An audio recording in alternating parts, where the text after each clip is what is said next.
white owl and black crow. These two are very interesting to me. Why? Because for those of you that don't know, they have one of the fiercest rivalries in the entire animal kingdom. Yeah, these two are enemies, natural enemies, sworn and born. An owl attacks a crow every chance that it gets. However, a crow is very intelligent. It's a very smart animal. It has almost the same brain to body ratio as a chimpanzee. Hold on, let me take a swig real quick. For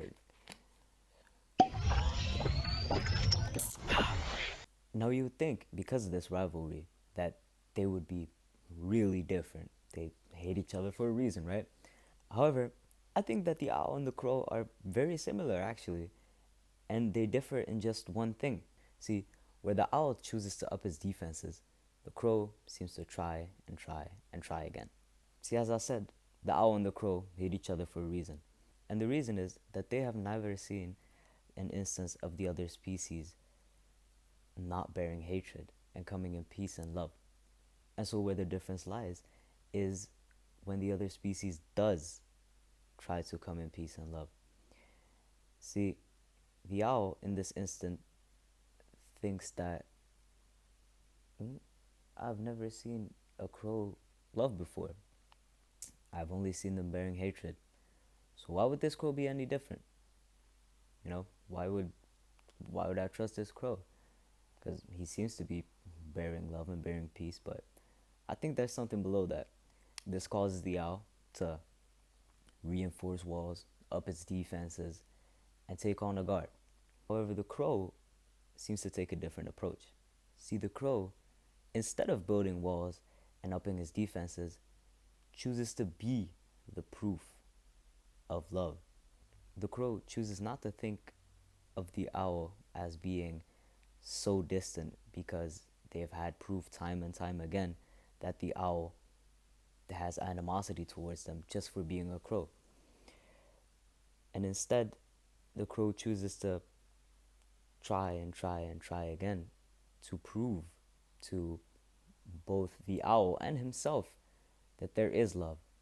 Love exists for the crow because the crow exists, and the crow is full of love. This causes problems for both the owl and the crow because the owl doesn't like to raise its defenses. It also just wants to lay in peace and quiet. And the crow keeps thinking that every owl has animosity towards it because no matter how much he tries and tries and tries, owls keep having animosity. And yet, why does the crow keep trying? Why does it keep trying? Why do we keep trying?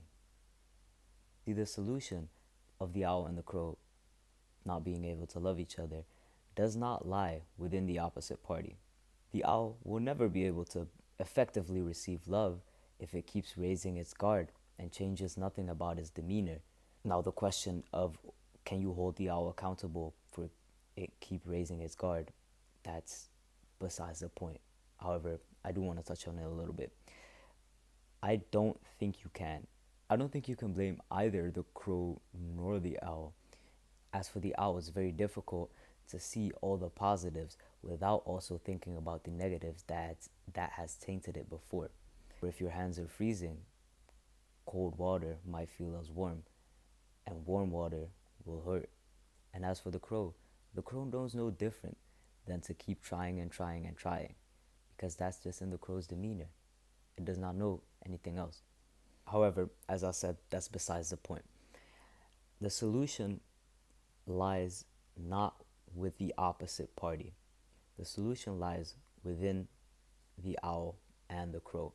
For the crow, the solution is to realize that its love is like a light, radiating on all sides equally. And it needs to realize that it should not spot this light on one specific person. Rather, it should let its light flow however it wants to, being there for anybody wishing to bask in it, and more importantly, for anybody who does not wish to bask in it, to be able to move out of the way and stand in shade instead. See, a very important part for the crow to accept is that not everybody wants to stand in his light. And it's important for the crow to make peace with the fact that not everybody wishes to bask in its light of love, and to let those people who do not wish to do so stand in shade somewhere else. As for the owl, it is very important to realize that accepting any kind of love, especially from a crow, is kind of like a leap of faith. The owl will never know if the crow has ill intentions, but that does not mean that it should keep its guard up for every crow that comes by. Rather, it should lower its guard slower and slower each time until it is completely lowered. I wanted to touch up a little on this part because I realized it's pretty unclear what I meant. I meant that with every instance of the crow showing that it can be trusted, the owl should be able to lower its guard more and more and more. And then the owl will come to find that no punches by the crow are being thrown, because that was never its intention. This is not about white owls and black crows.